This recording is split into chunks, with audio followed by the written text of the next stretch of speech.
Welcome, everyone. Again, I'm Andrew Schwartz, and this is Charlie Clark, and welcome to our talk, I've Got a Golden Twinkle in My Eye. Today's topics and our talk track for today is going to be our introductions, our Kerberos 101, and then we'll walk you through Golden Ticket 101, some detection methods, and ultimately concluding with our demos. So I'm Charlie Clark. I'm a security researcher at Semperis. I'm Andrew Schwartz, and I'm a practice lead at TrustedSec. So some disclaimers about the talk. AD is not static, and so it can lead to trying to detect golden tickets can lead to some false positives. Although we try to minimize those as much as possible, it's not possible to minimize to get rid of them completely, and this will be important later on. Any detection can be bypassed, and we're not stopping golden tickets at all. And we're for this talk, we're not focusing on silver tickets. So a quick recap on the Kerberos authentication flow. So a user authenticates with their username and password. LSA hashes the password. It encrypts a part of the request, then requests the TGT from the DC. The user then accesses a service or tries to access a service. LSA uses the TGT to request a service ticket from the DC, and then the user can access the service. Let's talk golden tickets and Golden Ticket 101. So what is a golden ticket? Let me give you the one-sentence definition. A golden ticket is any TGT that is not issued by KDC. Some attacker motives of why an attacker might conduct a golden ticket or forge a ticket. Impersonation, persistence, unfettered access, and privilege escalation within a forest with SID history. Now let me walk you through the golden ticket authentication flow, similar to Kerberos 101, but just in the context of golden tickets. As you can see, we got our attacker, Arthur Slugworth. He's going to create a golden ticket. He's going to inject that golden ticket into LSA. He's going to perform his access attempt or action. He's going to use the golden ticket to request a service ticket from the domain controller. LSA is going to go talk to the domain controller and perform our service ticket retrieval. And then our service access will occur. So this is the golden ticket creation flow. So the attacker will use the information for the user that's authenticating to populate the pack. The pack's generated, it's signed using the key that passed to whatever application, Mimikatz or Rubius. The encrypted part of the ticket is then encrypted. It's then placed within a KRBTGT, which also has a KRBTGT info, which contains some of the information from the encrypted part, which we'll see later. That's then either saved to a file or passed the ticket. During this process, there's no requirement for any network traffic to be sent to the DC, with some exceptions. For instance, the Rubius LDAP switch, which automates requesting all of the required information from the DC to populate the pack. Now let's take you to our first demo, golden ticket creation and usage. So in this case, we're going to have a creation of a golden ticket with two different attack tools, Mimikatz and Rubius, on two different systems. So here we can see the start of Mimikatz. We're using a golden ticket for the user Charlie Bucket, and we're going to inject that into our session. On our separate system, we're going to use Rubius to create a golden ticket for the user of Wonka. Now, a key note to hear about Wonka is actually in our protected users group. And there, ultimately, we're injecting it into our session as well. Now, some current detection methods and drawbacks. Traditionally and primarily, there's been two event IDs that have been used for Kerberos events, event ID 4768 and event ID 4769. These event IDs can be incredibly noisy or common. There's also over-reliance on these two primarily event IDs without third-party tech And there's a lack of actionable information, such as encryption type, ticket times, or flags within these events. So what we're trying to do is gain as much access to the ticket as possible. And the more access you've got, the more information you've got from the ticket. The first level of accessing the ticket is just having the ticket by itself, which a large part of it is encrypted. The second level is accessing the ticket with the service key, so you can decrypt the ticket and access a lot more information. The third level is accessing the ticket with the service key and the KRBTGT key, which is only really relevant for service tickets because a TGT, the service key, is the KRBTGT key. So with that said, as we're trying to get as much information from the ticket as possible to detect forged tickets, the best way to do that is to decrypt the tickets on the fly.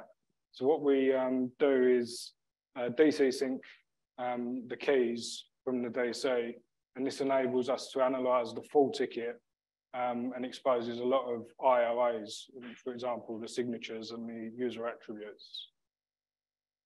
So this is the main elements of a KRBTGT, which is the structure that's used to pass tickets around on Windows. And so you've got the ticket, which is mostly encrypted, and you've got the KRBTGT info, which contains some of the information in the encrypted part, but doesn't contain the pack, which has most of the information that we want to look at.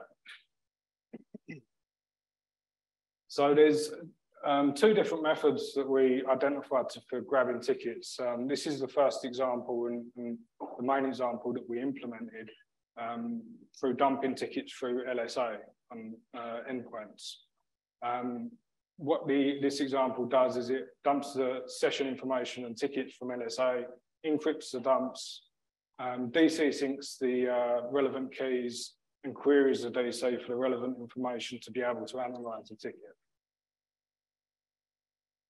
So this led us to build a tool called Wonka Vision, which is our tool that we'll be releasing after today's talk to detect forged tickets. Our initial approach was to utilize the capability abstraction method with known OSTs that are out there, such as Mimikatz, Ticketer from Impacket, and as well as Rubius. This led us down to perform a variety of different attack simulations, several with each tool, and then to compare against a known good sample.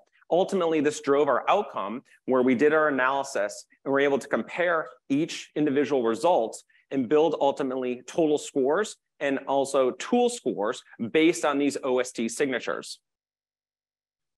So this is the architecture of Wonka Vision. It creates a public-private key pair for the analysis machine, passes the public key to the systems where you're dumping the tickets.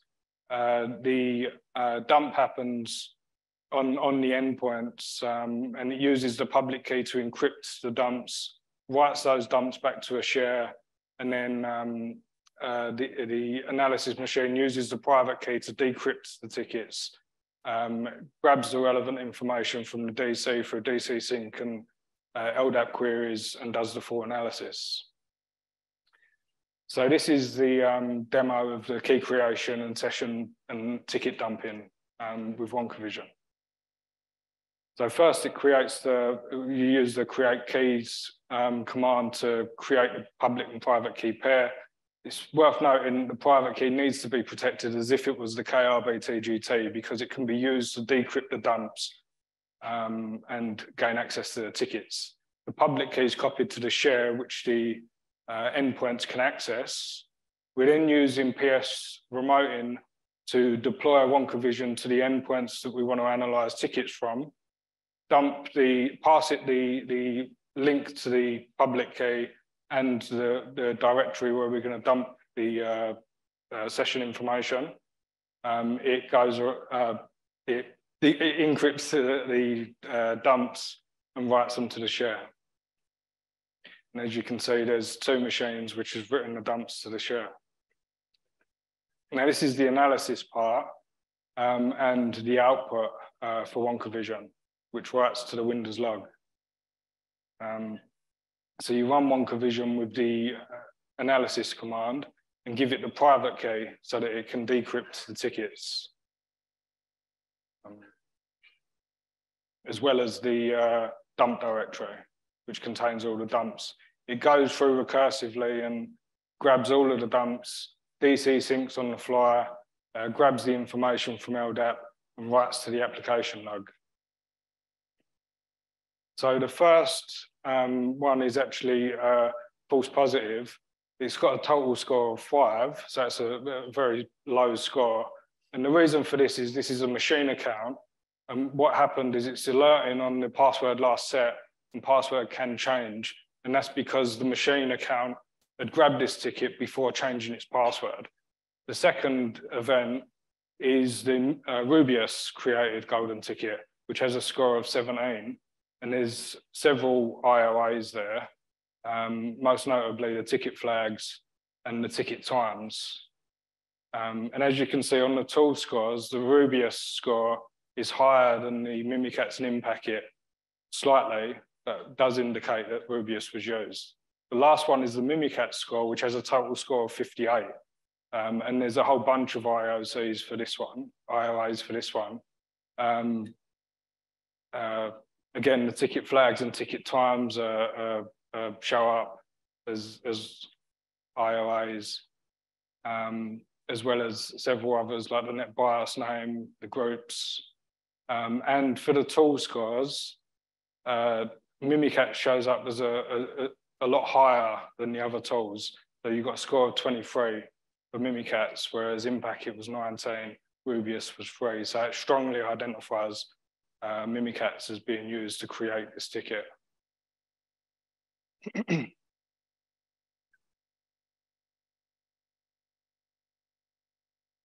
So we do write to the Windows application logs. And what we want to do is we want to have the ability to also forward to some of our SIM tools that are out there as well. With Splunk, it was incredibly easy to generate the fields and have the necessary parsing. In this slide, we're showing that we can set an alert for a total score greater than 8, and we have all of our fields parsed very easily. Also, with our IOA reasons, what you could also do is you can create individual alerts based on the individual IOAs. Similarly, we could also forward to Sentinel as well. And really just want to take a quick thank you to Jonathan Johnson for providing this screenshot from his lab. Now, just a couple of use cases and who might use Wonka Vision. So a SOC analyst might use Wonka Vision for notable base alerting. Our IR and our reactive hunt teams might use Wonka Vision if they come across in their kill chain evidence of DC sync. And lastly, our proactive hunt teams might want to go out across their enterprise on targeted samples, such as our high-value targets. This could be our C-suite, our level 1, level 2, level 3 employees, or some of our high-value groups, such as HR, finance, et cetera, or just different various random samples across the fleet. What's very interesting here is, in this case, the hunt teams can then work backwards in a kill chain. So if they come across evidence of a golden ticket, most likely, most often, there could be some evidence of DC sync. So they could pass it back to the hunt team, to the IR teams to work now and kick off an event, or excuse me, an incident. So this is the second example of being able to grab tickets, and that's using network traffic.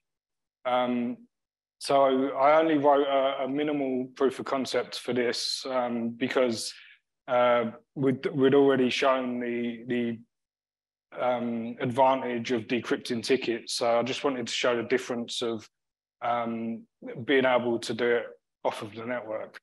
So what this example does is it captures traffic sent to DCs. It looks for TGS recs, decodes them, and performs a basic analysis of the unencrypted data. But it could easily DC sync the keys and decrypt on the fly like Wonka Vision does. So this is the demo of the Kerberos sniffer. So first, we run the Kerberos sniffer and set it to listen on a network interface. Next, we use Impacket to generate a golden ticket. And then we use that golden ticket with getST to send a TGS-REC and request a service ticket. Immediately, you'll see that in the Kerberos sniffer, there's several IOAs, which you can see just from the unencrypted data. So most notably, the ticket size, or the size of the encrypted part of the ticket, is much smaller than you'll see in genuine tickets. The other IOAs are related to the request itself, but they uniquely identify in packet as making that request. So advantages and disadvantages of using LSA versus network traffic. LSA returns more unencrypted information about the ticket itself due to the KRBTGT info containing information about the ticket flags and ticket times, for instance. It also shows session information which can be used to identify lateral movement. And it sees service tickets as well as TGTs. Without passing, many different protocols. On the network, on the other hand, you can see the actual whole ticket request rather than just the ticket, which has specific identifiers as well. The ticket requests, you can view all of the ticket requests just by looking at the traffic of the DCs. So there's no need to run this code on all of the endpoints that you want to look at tickets for. And you can also see the ticket requests made by applications that are not using LSAS, for instance, in-packet or Rubius for a SOX proxy or something like that. So one of the main point we want to get across in this talk is there's no silver bullet for detecting forged tickets, but decrypting tickets on the fly gives you a lot more information and it greatly increases your chances of success.